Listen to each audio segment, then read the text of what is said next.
네, 오늘은 광복절입니다. 그 어느 때보다 짚을 점이 많은 광복절인 것 같은데요. 그래서 이분을 모시고 3부를 터서 특별 인터뷰를 진행을 하도록 하겠습니다. 오늘 모신 분은 임원영 민족문제연구소장입니다. 어서 오세요, 소장님. 예, 반갑습니다. 네, 건강 예. 괜찮으시죠? 예, 좋습니다. 네, 어려운 걸음 해주셔서 감사드리고요. 김 선생도 요새 고생이 많습니다. 무슨 말씀을요. 지난해 광복절 기념사에서 핵심 키워드가 자유였거든요. 예. 그래서 이제 그 오늘 나올 이제 광복절 기념사 어떤 메시가 담길지가 좀 궁금한데, 예. 그 소장님께서는 어떤 메시가 담겨야 된다고 생각하세요? 통상 그 역대 대통령들이 1년을 경축사를 몇 번 하는데 3.1절이나 광복절이나 이렇게 하는데 광복절에 제일 중요한 메시지를 항상 했어요. 예. 대개 이제 대외적으로는 그 외교 기조. 그렇죠. 예, 외교 기조를 되게 그리고 이제 거의 비슷하죠. 북한 문제 많이 거론했고. 비슷하고 그럼 대내적으로는 남북 문제 하는데 네. 어떤 대통령도 뭐 전쟁을 하겠다거나 뭐 위험하다든가 뭐 핵무기 뭐 또 그런 말보다는 평화기조. 그렇죠. 평화를 지켜야 된다는 것과 통일 지향해야 된다는 것. 그야말로 우리나라 헌법 전문에 나오는 걸 그대로 했죠. 이래서 이제 저 바람 같아서는 저 바람뿐 아니라 국민 다수 바람은 아마 역대 대통령이 했듯이 그런 자세의 성명이 나오길 바라는데 그런 축사를 바라는데 아마 그 짐작컨대 전혀 그 반대일 것이다고 저는 생각해요. 그렇게 전망하세요? 예. 왜냐하면 작년에 이제 자유를 언급했는데 그 자유라는 게 얼마나 좋은 말입니까? 자유를 위해서 인류가 얼마나 많은 피를 흘렸습니까? 그럼요. 예. 결국 민주주의는 자유를 획득하기 위해서 우리가 인류가 피를 흘려온 건데 그 자유를 지금 대한민국이 그 문재인 정권 때 뭐 자유롭지 않았습니까? 예. 참 오히려 보수 정권 때 자유롭지 않았지. 그 민주화된 그 있었는데 그걸 이제 새삼 자유를 강조하는 것은 이 자유라는 개념 자체가 그 인류 보편사에 나타난 그 자유 개념, 인류가 무수한 피를 흘려서 쟁취했던 그 자유 개념과는 완전히 다른 윤석열식 자유 개념일 것이다 하는 게 작년 8.15 때 제가 느낀 거였어요. 그래서 금년에는 아마 그 자유가 보다 더 윤석열적인 협의의 자유로 좁혀지지 않을까. 그렇게 보시는 그래서 이제 그건 이제 뭐냐면은 윤석열 정권의 특징이 그 일방통행 아닙니까? 대화나 토론이나 어떤 건의나 좋은 정책도 듣지 않는 그 그냥 명령뿐인 그 유죄냐 무죄냐 흑이냐 백이냐 하는 그런 거이기 때문에 그런 자유, 자기 말할 자유를 강조하지 않을까 싶어요. 알겠습니다. 윤석열 정부 들어서 일관되게 추진해왔던 게 한일 관계 정상화라는 겁니다. 그러니까 이제 정부의 표현을 보면 한일 관계 정상화인데 강론은 좀 이따 좀 자세히 짚도록 하는데 일단 이 한일 관계 정상화라고 하는 이 방향성이 독립 정신에 부합하는 거라고 평가를 하세요. 어떻게 평가를 하십니까? 그 정상화 개념도 이제 이 말하자면 윤석열 정권의 특징이 뭐냐면은 모든 우리가 지금까지 중고등학교 때 배워온 사회윤리 교과서 개념과는 달라져요. 개념이 다 다른 개념이다. 자유 개념도 다르고 정상화 개념도 다르고. 왜냐하면 한일 관계가 그동안에 비정상이 됐던 적이 없어요. 예를 들면 뭐 문재인 정권 때 뭐 무역 마찰이 있었다. 무역 마찰은 어느 나라나 있습니다.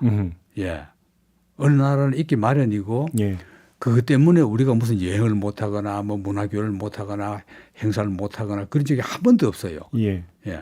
다만 이제 일부 금수된 품목에 한해서 좀 제한이 있었죠. 그래서 이제 상당히 우리가 타격을 받은 거죠. 그래서 그런 건데 그런 하나를 가지고 무슨 그게 비정상이다 뭐다 할 것 없이 마치 정상화가 아닌 거였던 처럼 하는 그 자체가 정상화 개념 자체가 틀려요 우리하고. 한일 관계가 언제 정상화 안 됐습니까? 그게 정상화거든요. 인류 역사라는 게 그 대인 관계도 그렇고 나라와 나라 관계도 그렇지 항상 까끌었고 문제가 있고 서로 또 이제 말다툼이 있고 그런 거죠. 네. 그 자체가 정상화인데 그 정상화라는 게 그냥 그래 우리가 일본 말하는 거 다 들어주자. 그게 정상화가 아니거든요. 그 개념이 다른 거죠. 예. 예.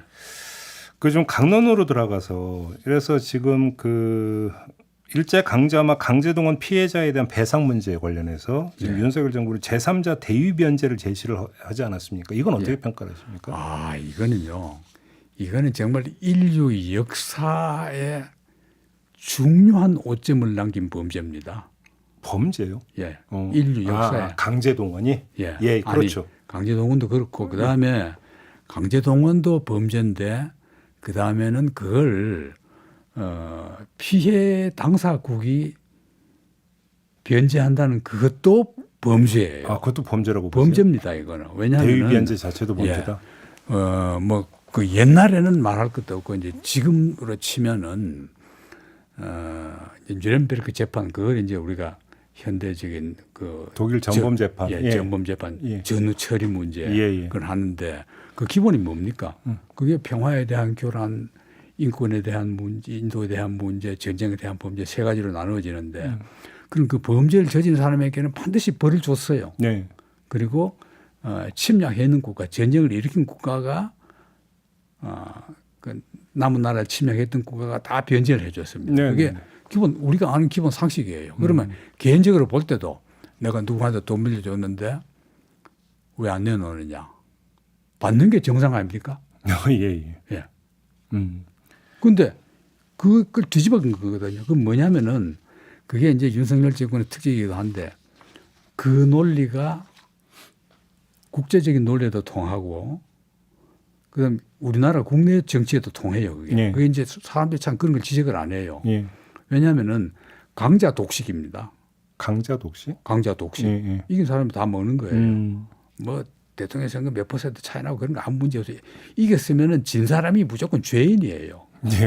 그래서 이제 우리 국민들이 강제동원대에 갔다 그러면은 그 우리 국민이 잘못이에요. 강제동원 되도록 만든 우리가 다 잘못이고 그걸 이제 우리가 대신 내줘야 되고. 근데 지금까지 어떤 역사에도 그런 역사가 없어요. 근데 이제 대위 변제안이라고 하는 걸 제시한 이제 바탕에 65년에 그 한일 청구권 협정으로 사실 이게 소멸이 됐는데 대법원에서 이런 판결이 나왔고 일본은 반발을 하니 이런 현실을 감안해서 그나마 찾을 수 있는 정책 해법이 이거다 이렇게 접근한 거 아닌가요? 그게 이제 그게 없어도 한일 정상화에 아무 지장이 없어요. 그게 없어도 무역이 지장이 있는 것도 아니고 무슨 뭐 협력하는 데 지장이 있는 것도 아니고 교류에 지장이 있는 것도 아무 지장이 없습니다. 그런데 이제 그런 걸 불쑥 그냥 한다는 그 자체가 말하자면 그 자기의 정치 철학이 말하자면 강자 독식이다. 그 약한 사람 잘못이다. 그 뒤에 쭉 다 연결되잖아요. 알겠습니다. 또 한 가지 그 지난 9일에 독립유공자 및 유족 초청 오찬이 있었습니다. 이 자리에서 윤석열 대통령이 어떤 언급을 했냐면 우리의 독립운동은 국민이 주인인 자유민주주의 국가를 만들기 위한 건국운동이었다. 독립운동은 건국운동이었다. 이렇게 이제 정의를 했어요. 그러면서 이게 이제 또 하나 어떤 그 이제 건국절 논란 비슷하게 이제 전개가 됐는데 이 발언 내지 이런 인식은 어떻게 평가하십니까? 그게 이제 이 광복절이라는 이 이름 이게 이제 이분들이 참 모순되는 거는 일일이 말하면 뭐 하루 종일 해도 모자라는데 딱 요약해서 말씀드리면은 이승만 자신이 그 정부 취임하면 정부 수립하면서 오늘 한 것이 29년이라 그랬어요. 1919년 상하이 임정을 대한민국 이제 정부 수립 29년이라고 그랬어요. 정부 수립 29년이라고 그랬어요.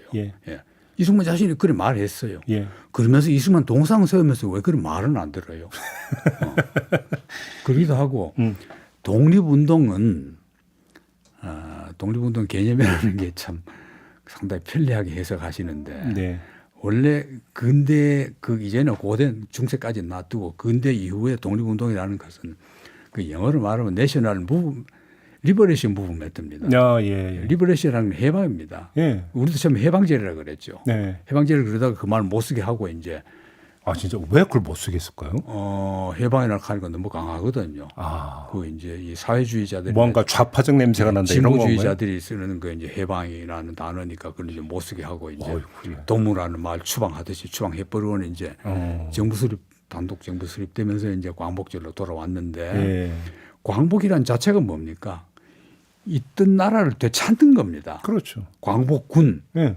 나라를 되찾는 거예요. 이미 나라는 있는 거예요. 아 그렇네요. 예, 광복이라는 뜻이 그런 거죠. 그렇죠. 그럼 광복절 때 이때 뭐 했다 이러면은 그 광복절날 이걸 바꿔야 돼요. 참 복잡해져요. 그렇네요. 예. 그러면 진짜로 해방이라는 단어 말고는 떠오르는 게 없는데. 해방이라는 말밖에 없어요. 그렇네요. 아, 그렇죠. 예. 광복이면 이미 정부는 있었다는 얘기가 되는 거니까. 예. 아, 그렇네요. 예, 예. 이건 어떻게 평가하세요? 또 김구 선생과 이승만 전 대통령은 같은 편인데 왜 후세 사람들이 나누는지 모르겠다. 예.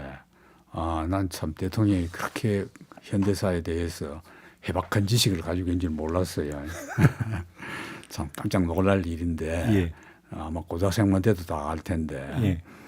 고등학교 때 그 뭐예요 한국사도 안 배우셨는지 이 같은 점 많지요. 그렇지만 뭐 윤석열과 이재명도 똑같다 할 수 있고 뭐 다 한국을 지키고 한국을 잘 되게 한다는 데서는 다 똑같은 거 아닙니까? 우리나라. 이 발언은 결국은 반공산 진영, 예. 자유 진영 예. 이라는 개념을 전제해서 같은 편이다 이렇게 이야기한 거 아닌가요? 그럼 우리도 지금 우리도 다 똑같죠. 나도 똑같고 뭐 다 똑같죠. 근데 이제 결국은 백범은 단독 정부 수립을 반대했기 때문에 그렇죠. 한 정부가 소외됐다고 해서 총선에 출마도 안 했어요. 네. 예. 그러다 결국은 서했지만은 네.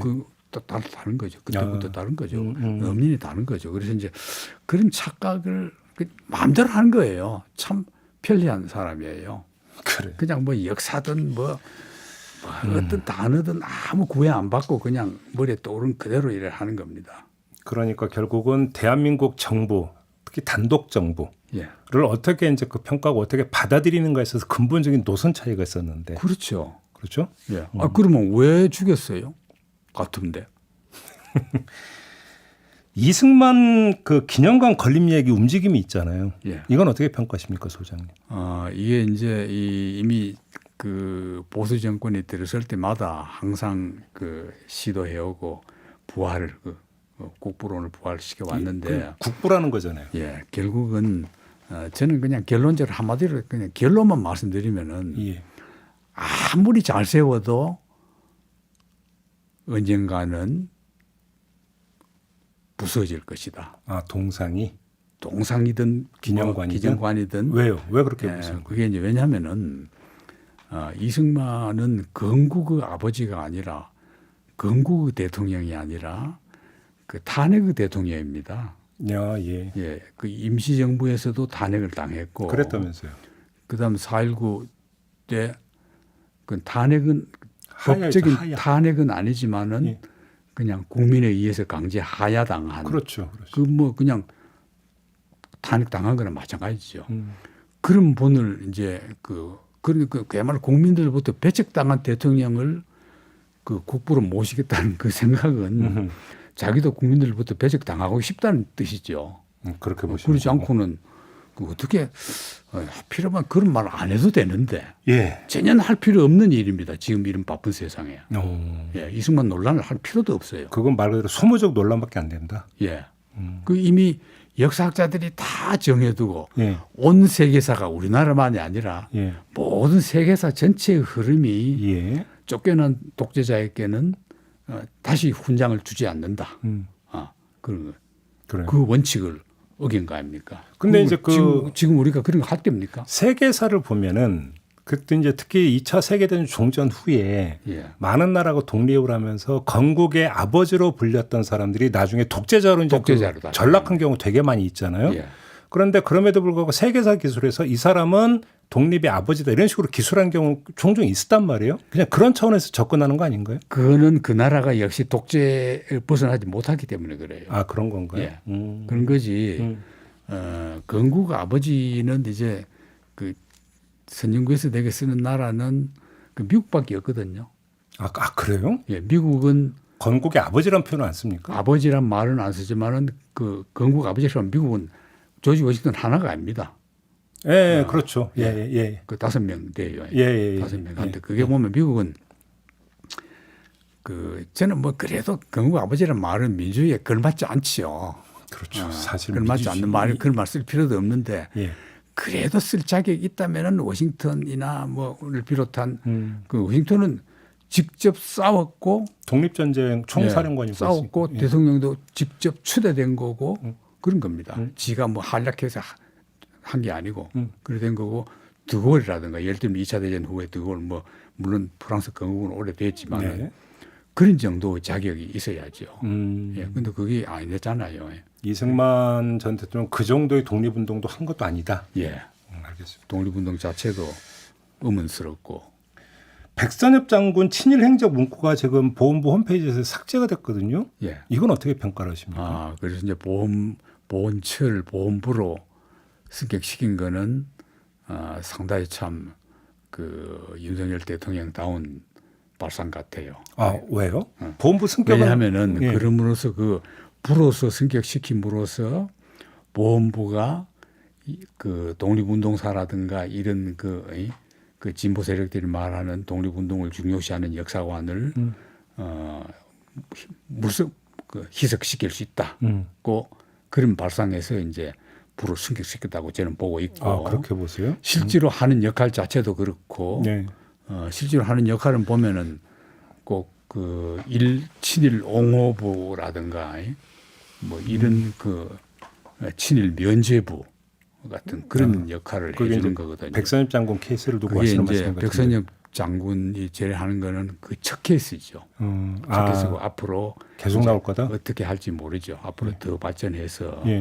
지금 이제 독립운동가 그 수훈에 대해서도 다 재점검하겠다는 거 아닙니까? 네, 네, 네. 예. 그런 게 이제 딱 그냥 백선엽 하나로 이제 1호, 네. 2호, 3호가 이제 뭐가 나올지 상당히 또 논란거리가 되겠죠. 그런데 지금 박민식 보훈부 장관 같은 경우는 공부를 하면 할수록 백선엽은 친일파가 아니다. 예, 공부를 뭘로 했는지 모르겠어요. 책이 이제 뭐 저도 현대사는 알 만큼 아는데 예. 백선엽이 친일이 아니라고 막 한 책은 별로 없어요. 그래요? 친일하긴 했지만은 예. 한국 전쟁 때 많은 공로를 세웠다. 그 네. 한국 전쟁과 정부에 그러니까 과도 있지만 공도 있다. 공도 있다. 네. 그렇게는 말했지만은 친일 안 했다고 주장하는 학자는 저는 아직 보지를 못했어요. 무슨 책을 보고 했는지 저도 그 책이 궁금한데. 네. 예. 뭘 보고 공부했는지가 궁금하다. 예. 그 한쪽에서 이런 목소리가 나온다고 그래요. 이제는 친일 청산에서 벗어날 때다. 좀 강박증 좀 버리자. 예, 참 좋은 얘기죠. 버렸으면 좋겠어요. 예. 근데 이제 이게 이 유럽을 우리가 예를 들 수밖에 없는데 유럽이 역시 아직까지도 인류 문화에서는 제일 앞섰으니까 네. 그 독일은 자기들이 과거사 청산을 아주 잘했어요. 다 배상했으면서 배보상 다 했어요. 예. 민영사적으로. 그렇기 때문에 유럽에서 아무 지장이 없습니다. 예. 그런데 그렇기 때문에 독일은 살 수 있었어요. 예. 예, 만약 안 그랬으면 전 유럽이 독일과 무역도 안 해버리고 아, 그렇겠죠. 예, 허용 안 합니다. 예, 유럽 전체가. 그런데 아세안은 좀 미안하지만은 그 당시 1945년 당시만 해도 미개국이었기 때문에 다 식민지 상태에 있었기 때문에 그런 의식이 없었던 거죠. 그런 의식이 있는 정치가들이 안 나온 겁니다. 예. 다 식민 상태에 있었기 때문에. 예, 식민 상태에서 예. 바로 해방이 되어서 그런 청산의 중요성을 모르는 상태에서 다 대통령 또 친일 옹호적인 대통령들이. 근데 사실 뭐 이제 반민특위나 이런 게 있었기 때문에 그 친일 청산 의지는 있었지만 또 뭐라고 할까 이제 그 반대쪽에서의 어떤 그 힘, 예. 그걸 저지하려고 하는 힘이 상대로 더 컸던 측면이 큰 거 아닌가요? 더 큰 정도가 아니라 예. 압도해버렸죠. 그러니까요. 예, 도로 뭐 의식이 없었다기보다는 힘이 없었다 이렇게 보는 게 맞아요. 몇 달 만에 그냥 해체시켜버릴 정도니까 네. 말랑말랑하게 해체시켜버리고 법 자체도 예. 폐기해버린 정도니까 예. 그게 뭐 비교가 안 되죠. 그러니까 이제 이 친일 청산 논란이라는 건 이제 단순하게 그런 문제가 아니고 역사의 문제입니다. 그럼 우리가 임진왜란 때도 의병들을 역사책에서 다 빼야 되느냐? 지금은 우리가 그런 거 뭐 500년 전 이야기인데 왜 지금도 그러면 인민회라는 역사에서 가르치느냐? 네. 그 어느 나라든지 어떤 나라든지 그 나라에서 가장 소중한 문화는 그 나라를 지킨 문화입니다. 지킨 장군이고 네네. 그러잖아요. 예, 그 예. 예외가 없어요. 그건 예. 뭐 우리나라뿐만 온 세계가 다 그렇습니다. 그렇게 생각할 때 친일 문제가 이제 벗어나야 된다는 건 참 먼 훗날 일본이 정말 과거사 청산할 때 그때만이 가능한 거죠. 아직 그러니까 완료가 된 게 아니다 이 말씀이신 예, 거네요. 완료된 정도가 아니라 일본은 그 파시스트 정권을 했던 사람들이 그대로 이어봤습니다. 독일은 나치에 관련된 사람들을 지금도 심판하잖아요. 그렇죠. 예. 예. 법정 그 유효 기간이 없거든요. 예. 전범의 자손들이 뭐 거물 정치인이 되고 이게 일본이니까. 예. 그 독일은 상상할 수 없어요. 유럽에서는 네. 그런 걸 볼 때 뭐 일본이 그래 되면은 우리도 이제 안 해도 되죠.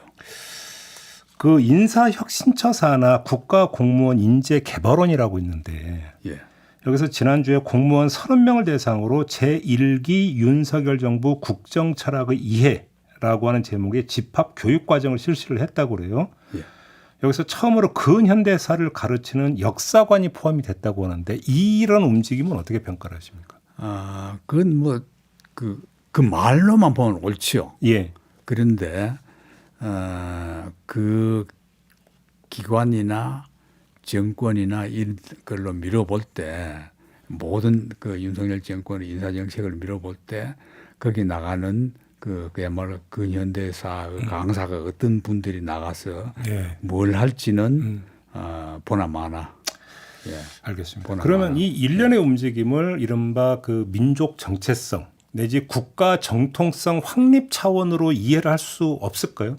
국가 정체성을 훼손하는 걸로 볼 수 있어요. 예. 정립이 아니라 반대로. 훼손입니까? 예. 훼손하기 위해서 무수히 모든 걸 다 동원하는. 예. 그렇게 보시는 거고. 알겠습니다.